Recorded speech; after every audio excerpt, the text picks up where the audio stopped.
Diané, Dame Aminata a compté croupi donc dans les cellules de la maison centrale depuis le 8 mars dernier. Rappelez-vous, elle est accusée et inculpée pour des faits la liant à l'ex-ministre des droits de l'homme, garde des Sceaux. Des activistes ont donc décidé de briser le silence et alerter l'opinion publique de sa situation et ainsi demander justice. Ce qu'on a envie de dire, c'est qu'il est vraiment temps. Hein.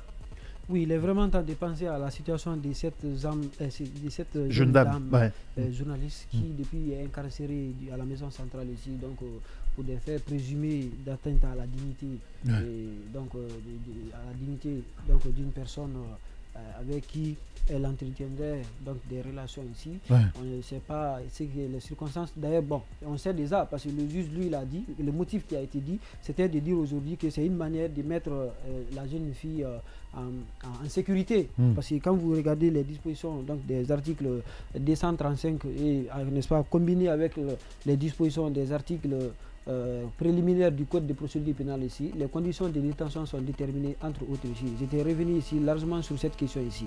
Maintenant aujourd'hui, parce que la condition qui est évoquée ici, est-ce que cette condition n'a pas disparu aujourd'hui? C'est-à-dire que sa propre sécurité.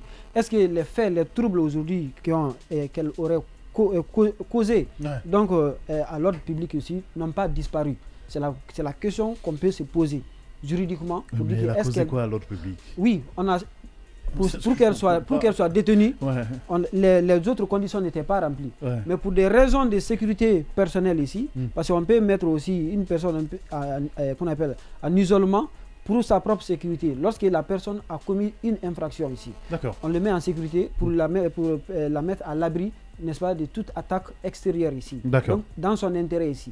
C'est ce motif qui a été donné par le juge d'instruction. Maintenant, est-ce que ce motif existe aujourd'hui? C'est la question que moi je voudrais poser à l'opinion publique. Qu'est-ce qu'il faut donc faire aussi pour finir? Au juge d'instruction qui a décerné mandat de dépôt.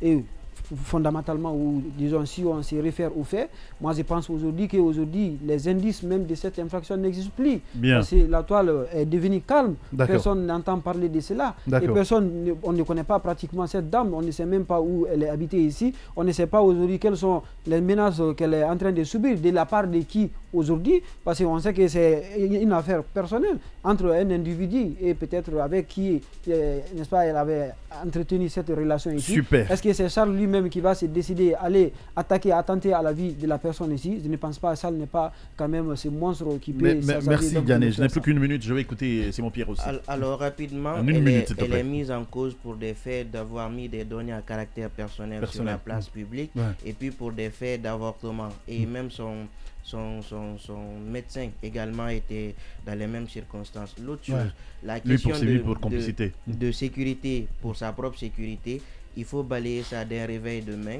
C'est une détention prolongée et on estime qu'elle doit être remise en liberté. L'autre inquiétude, on dit qu'on est dans un état de droit.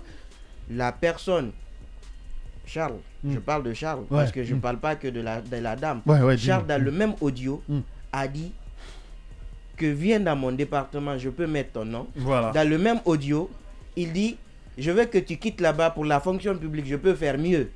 Lui, il n'est pas poursuivi pour ça. Mais que la dame, qui est une victime d'ailleurs, parce que on n'a rien déterminé pour le moment si effectivement c'est elle qui a décidé de faire l'avortement ou on l'a contraint à le faire. On ne sait pas. Seule la procédure va nous démontrer cela. Et est-ce qu'effectivement elle a fait l'avortement? L'on ne sait pas. C'est des accusations. Donc aujourd'hui, on ne peut pas la garder comme ça de façon délibérée et Charles se promène tranquillement. Je pense qu'à un moment donné, les activistes ont raison et il faut la remettre en liberté. Surtout, il faut parler de l'égalité dans la justice. L'égalité dans la justice voudrait que les personnes qui commettent des infractions ensemble ici, c'est pour cela qu'on parle de la complicité ici, et doivent subir les mêmes peines, les mêmes conditions donc de détention. On rend l'antenne pour aujourd'hui.